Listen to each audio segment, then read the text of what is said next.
Oi, pessoal, tudo bom com vocês? Eu espero que sim, eu espero que o seu dia esteja sendo abençoado. Eu tô aqui meditando na palavra no livro de 2 Reis, do capítulo 15 até o 17, 3 capítulos que nós nos deparamos e muitas vezes a gente vai lendo, eu olho assim pra minha janela e começo a conversar com Deus dizendo: meu Deus, mas que povo teimoso, sabe? Porque a gente percebe que todas as vezes que Deus entregou um decreto ruim, né, aos olhos humanos, e que a pessoa se arrependeu, Deus vai lá e reverte aquele decreto em libertação, em restauração. Mas a gente vê aqui uma grande linhagem de reis que em nenhum momento se arrependeram. Era o pai se endurecendo para o Senhor, o filho se endurecendo para o Senhor, ao ponto da gente se deparar aqui, por exemplo, com o rei Acás, que é um rei que ofereceu seu próprio filho em sacrifício aos deuses. Então a gente vai vendo uma grande linhagem que começa com um pecado pequeno, vai aumentando aos poucos até chegar nos extremos, né? Então a gente percebe que a morte natural é somente o reflexo de uma morte espiritual nesse cenário em si, né? Eu quero dizer. Então é muito triste, a gente fica muito angustiado e agoniado com isso, sabe? De perceber que as gerações foram se passando, foram chegando, e o que Deus fez através de Davi não foi repassado, ou quem sabe foi repassado, mas as pessoas não deram ouvido. A gente se depara aqui, por exemplo, também com um rei que é da Assíria. Ele tem mais temor que os próprios israelitas. Ele leva os israelitas, isso aqui é no capítulo 17, versículo 27. Ele leva os israelitas cativos para sua terra e ele percebe que está tendo ataques de leões. E ele diz: pegue um dos sacerdotes que nós trouxemos como cativos e libere ele, para que ele volte para esse território e pregue sobre o Deus deles, sobre o Deus daquela terra. Então ele percebe, ele tem um discernimento espiritual, ele percebe que porque ele fez algo natural, espiritualmente ele está sofrendo ataque. E o povo de Israel não se atenta a isso, porque esse mesmo sacerdote que é liberado por esse rei, que não teme ao Senhor, que é o rei da Assíria, mas tem esse discernimento espiritual, quando o sacerdote é liberado e volta para o território para pregar o evangelho, o povo não entende, o povo não se quebranta, e isso vai nos dando uma angústia quando a gente vai lendo essa passagem, lendo esses capítulos. Por quê?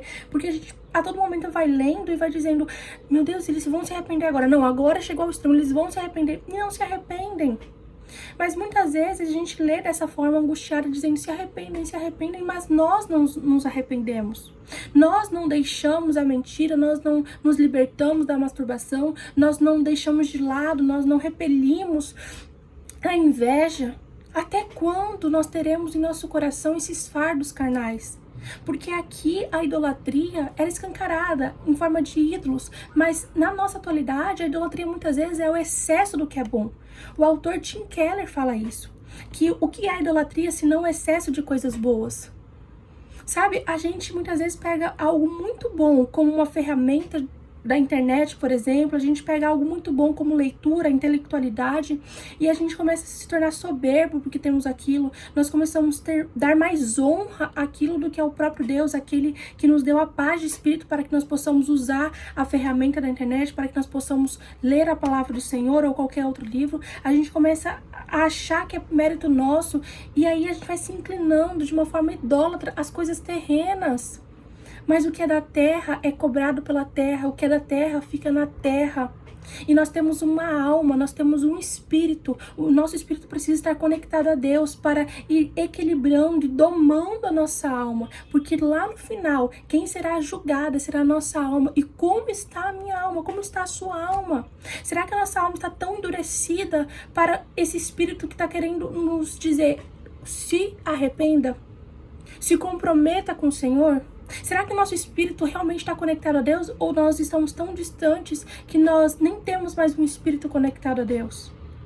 São muitas indagações, são muitos questionamentos que não serão respondidos no final desse vídeo, porque é um processo de vida nós escolhermos a obediência, nós escolhermos sermos santificados pelo Espírito Santo, nós escolhermos ouvir a voz do Espírito Santo.